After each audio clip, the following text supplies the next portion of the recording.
சைத்தானும் மாத்தி தான் யோசிப்பான். இதுல என்ன நினைக்கிறாங்கன்னா, தஜ்ஜால் வந்தா நேரடியா தஜ்ஜால் சொல்லுவான்.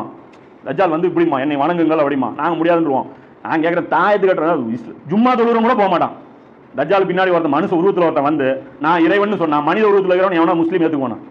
முட்டாள் கூட என்ன விளங்கி வச்சிருக்கான், இவன் இன்னும் வேற மாதிரி விளங்கி வச்சிருக்கான். மனிதன் கடவுளுக்கு உருவம் இல்லைன்னு விளங்கி வச்சிருக்கான்.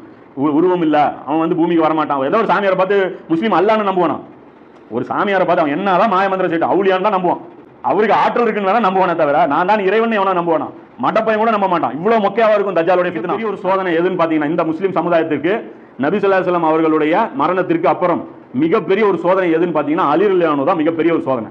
ஏன்னா இந்த உம்மத்துடைய அன்னைக்கு மட்டும் இல்ல, இன்னி வரைக்கும் இந்த உம்மத்துடைய பிரச்சனை மிகப்பெரிய காரணம் யார் அப்படின்னா அலி ரலியல்லாஹு அன்ஹு தான்.